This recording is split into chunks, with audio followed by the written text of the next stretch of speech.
Right now, you might be standing in front of a giant. A problem so loud, so intimidating, so relentless, it feels like it's mocking your faith.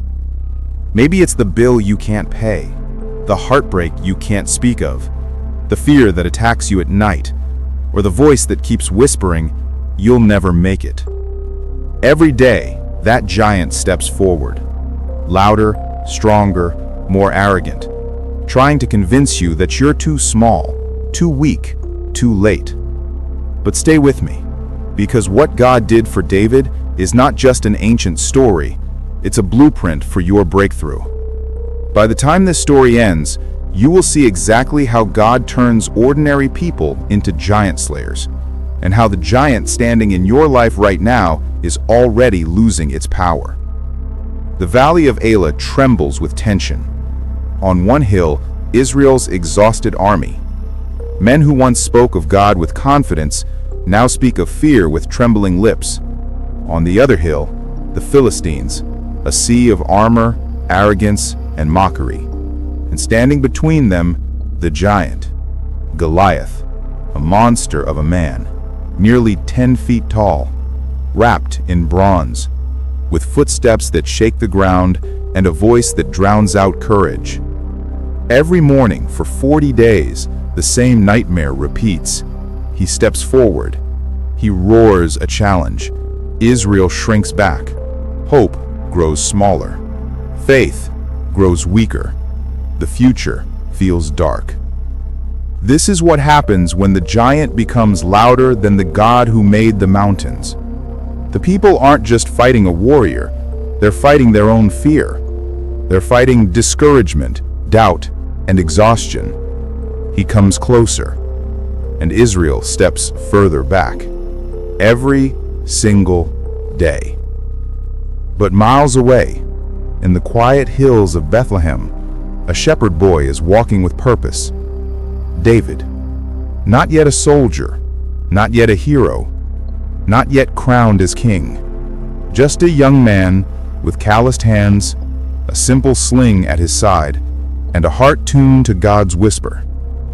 David is not the strongest, not the tallest, not the one anyone would choose for battle. He battles loneliness more than enemies. He faces rejection from his own brothers. He fights doubts about whether he belongs anywhere at all. But God has been training David in secret. In fields no one sees. In nights no one remembers. In songs no one hears. Because sometimes God prepares you privately for the giants you will face publicly. David doesn't know it yet, but the battle ahead will not expose his weakness. It will reveal his calling. David arrives at the battlefield with bread, cheese, and simple obedience. But when he hears Goliath's voice, that thunderous insult against God, something inside him shifts. Fear freezes the entire camp. But David feels something else. Anger, conviction, a burning intolerance for anything that insults God. He looks around and sees warriors trembling, soldiers hiding behind shields, kings and generals silent. And he asks a question no one dares ask. Who is this giant that he should defy the armies of the living God? His brothers shame him. You're prideful. You're just a boy. You don't belong here. But it's always the people closest to you who don't see the giant God is preparing you to defeat. David ignores the criticism. He walks into Saul's tent. He volunteers for the impossible.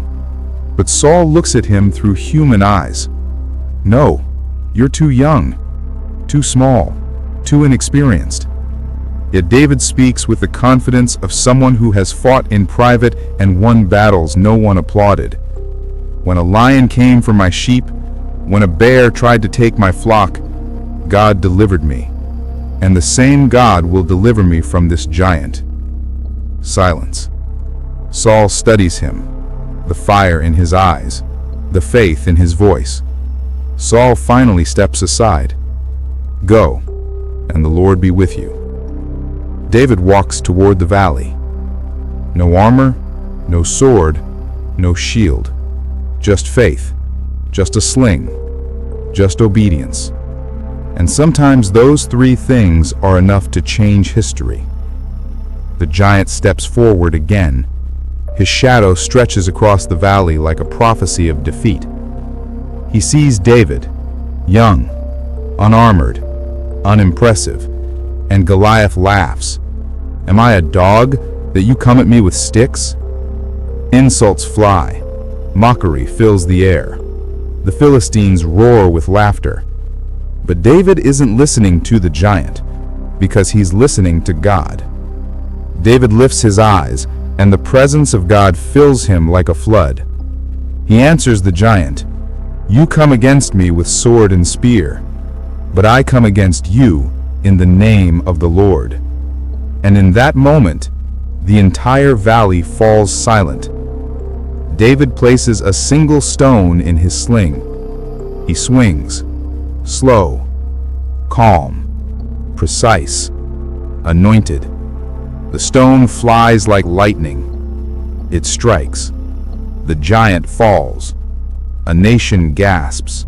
Heaven smiles. Because the moment David stepped in faith, God stepped in power. The battle belongs to the Lord. You may not be facing a warrior in bronze armor, but you are facing a giant. Something that whispers you're not enough. Something that tries to silence your worship. Something that drains your courage every morning. Your giant might be a sickness, a debt, a heartbreak, a betrayal, a fear, a silent battle you don't tell anyone about.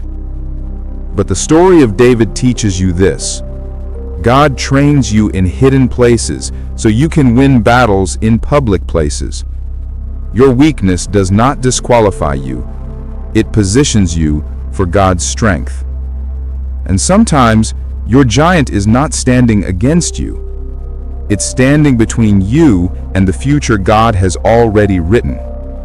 So look at your giant with faith today, because the same God who stood with David stands with you now. When you step forward, he steps in. When you speak his name, your giant loses power. When you lift your eyes to heaven, victory starts shifting in your favor. Your giant is loud, but your God is stronger. Stand firm, lift your sling of faith, take your step. The God who brought down Goliath is the same God who will bring down the giant standing in front of you today.